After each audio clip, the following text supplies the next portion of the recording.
world around them, you know. Go abroad. Go Travel. abroad, travel. Just Yeah. travel. Go on an exchange program. I think it's an extremely important thing to be taken out of one's own comfort zone, one's own culture, go somewhere else. As much to have an objective distance to one's own background and culture as to experience something different. It's through that one starts to have a critical perspective, and by seeing other ways of living, other ways of doing, one gains that humility one has to have as an architect. To see that there are certain universal needs, but there are also this incredible richness that comes through the diversity of culture and location. But also in line with what we're talking of today, travel with cautiousness. Which means that you choose your means with a cautious mind the moment you travel. And you can travel with cautiousness in many ways, as we've learned in our youth, at least, when we didn't have the money that are available today, and the cost of flights were higher proportionally than they are today. And another advice that I would give, not being an architect, to the young architect is, when you travel, when you investigate upon things, then have your toolbox ready, so to say. Yes, meet the world with an open mind, but have your tools, the appropriate tools, ready for experiencing the environment that you meet, with the tools that are appropriate in that given situation. So keep yourself open to experience. Keep yourself open, but also be aware of what do you want to get out of that particular experience, and choose tools that make it so that you get this out of the situation that you want. Very good advice. Well, I guess traveling serves many different purposes which are equally important to the young architect. First, once you go abroad, you learn as much about the place that you left as you learn about the place where you go, because you understand your origins from a different context. And that's as important as learning about what's out there. Also, an extension of the discussion of a phenomenological approach to architecture. Going somewhere else, in a sense, makes you become a child again, because you cannot rely on experience and habit to the same extent that you can at home.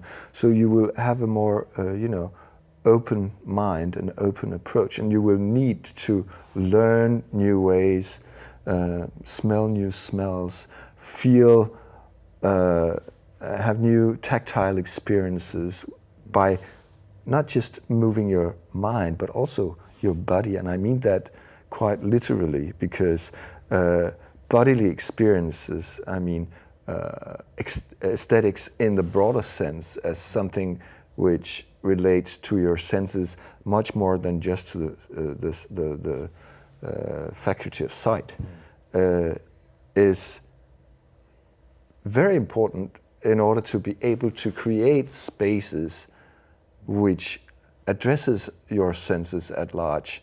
And I think, of course, it's very easy to relate to the architecture of the image, because we live in a very visual culture, and we have sort of retreated to the faculty of sight in the way we relate to the world. So we judge by means of our eyes. But I think, and that in a way comes back to your initial question of what the city of the future will be like. Because I think the very justification for the profession of architecture in the future will increasingly be that you can address the city of the body rather than just the city of the eye. It's very interesting. I know that there are various theorists and writers out there who are writing about this subject as well at the moment. So it's obviously an important current that's happening at the moment, I suppose. I mean, to do with, I suppose using computers and using a mouse, there's definitely a separation between the body and whatever you might be creating there or talking to, or, communication there has really evolved to separate the human from the experience, which is almost in opposition to this phenomenological approach. Yeah, and there's a paradox there, because as we tend to look upon our bodies or talk about the body, we talk about our bodies, my body, your body, and that might be read as a sign of an increasing individuality, egocentrism, egoism, and so forth. I don't think it's like that. At least not when I talk about the body, or Nikolai talks about the body.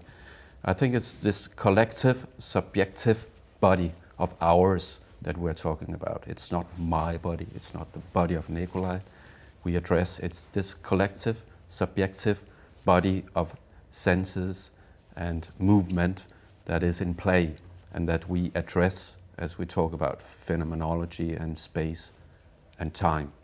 And I have to, I would stress that part, because if not, we could misunderstand everything.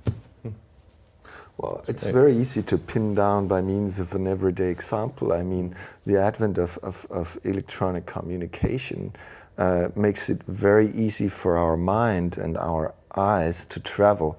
I mean, we basically just need to gaze on a screen, and there's an interesting convergence taking place. That at one hand, that was what the mediation was, what brought the architecture of the image of the eye about in the first place, because you no longer needed to actually go to that particular place where the building is to experience it, because you could experience it visually by means of media.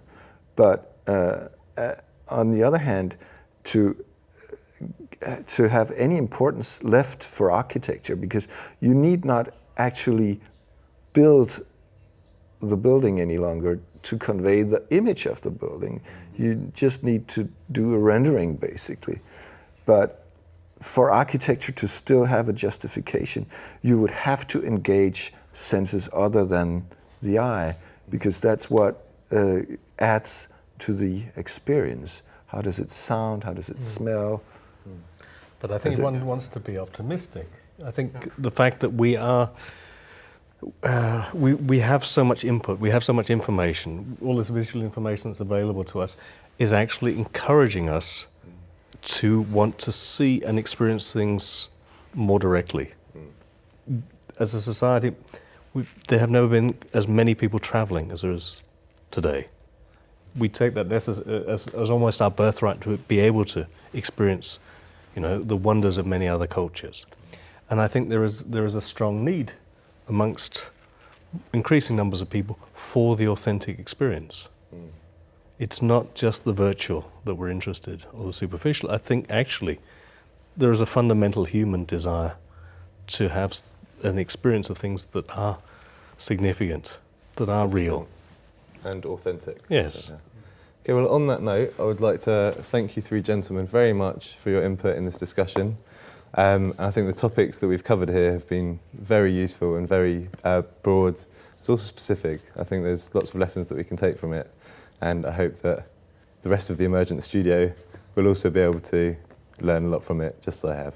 Well, thank you very much, gentlemen. Thank you very much. Thank you.